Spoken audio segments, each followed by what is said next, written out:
Florida Governor Ron DeSantis is burning Florida taxpayer money on his campaign. And he's also passing laws to prevent the public from even finding out about it. That became clear after he was involved in a multi-car accident last week in Tennessee. Now, the fender bender occurred as he traveled in a motorcade to a campaign stop for his 2024 presidential bid. According to police, the chain reaction crash happened on Interstate 75 in Chattanooga, causing 4 cars in that motorcade to hit one another.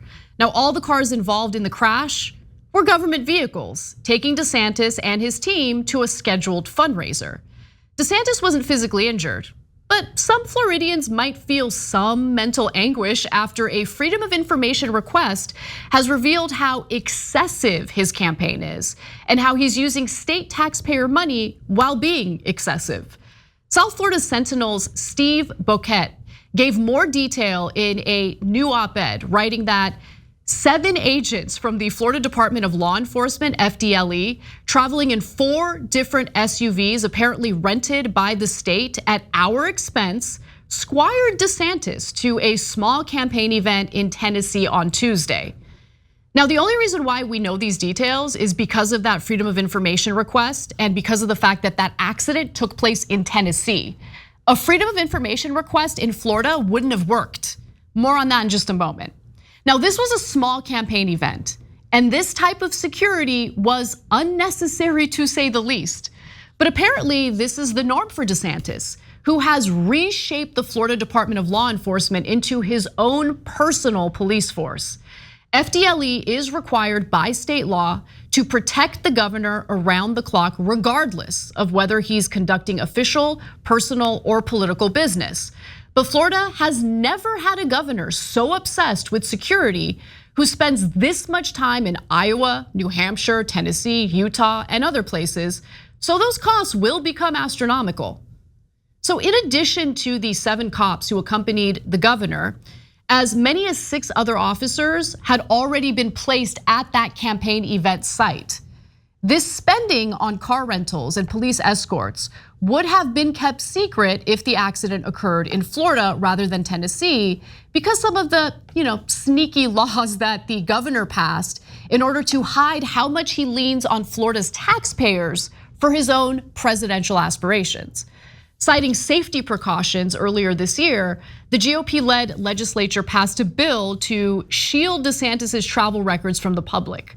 The new law's text reads as follows.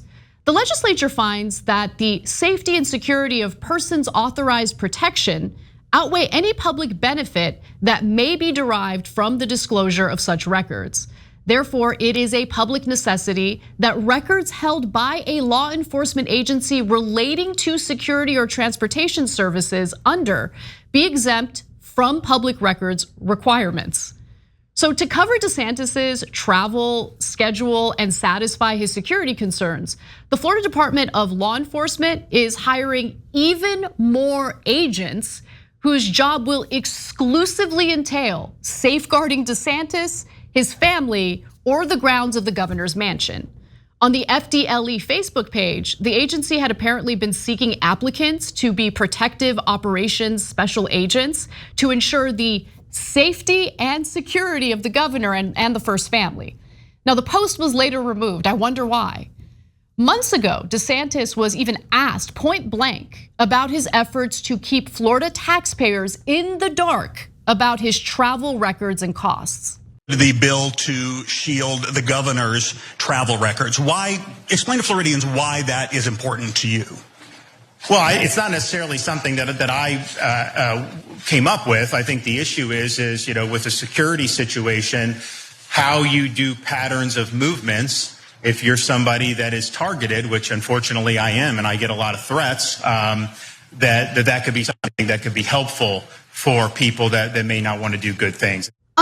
If you're doing campaign events, most of the public know about it. Usually these are public events that are posted. And paying for security might make sense if the security wasn't excessive. Now, having Florida taxpayers fund excessive security while concealing the costs they're paying for does not make sense to me. But this is the same guy who changed Florida's state laws to allow him to run for president without even having to give up the governorship, which essentially robs the state of Florida from having a dedicated and committed governor who's looking out for them. Look, this is not good news considering how irresponsible DeSantis has been with his campaign finances. He recently fired dozens of staffers after burning through millions of dollars. Florida Governor Ron DeSantis tapped out top donors and burned through $7.9 million in the first 6 weeks as a presidential candidate, according to an NBC News analysis of his new campaign finance disclosure. And making matters worse for DeSantis, more than 2/3 of his campaign cash, nearly $14 million, came from donors who gave the legal maximum and cannot donate again. DeSantis finished June with more than $12.2 million in the bank, but his filing indicates that $3 million of that can only be used in the general election.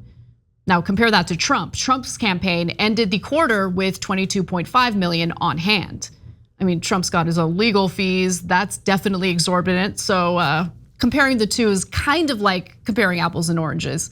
But nonetheless, at the same time, DeSantis spent about 40% of what he raised, in part by paying salaries to 92 people before the staff firings.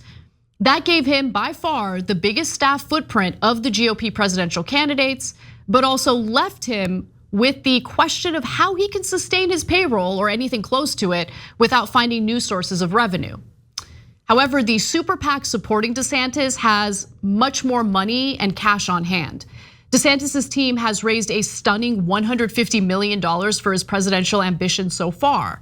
But the vast majority, $130 million, has gone to a super PAC run by allies who cannot legally coordinate with the campaign.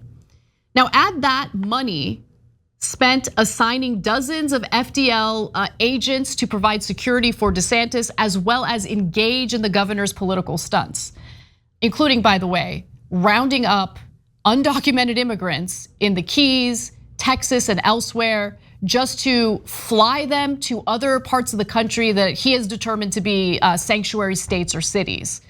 He's just burning through Florida taxpayer money, abandoning his voters and constituents in Florida, and getting away with it by passing laws to cover up all the money that he's spending while doing so.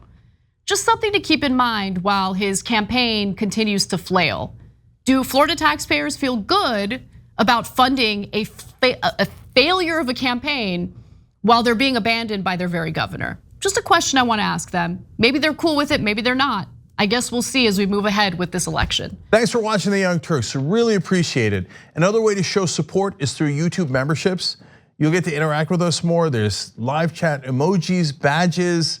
You've got emojis of me, Anna, John, JR. So those are super fun. But you also get playback of our exclusive member-only shows and specials right after they air.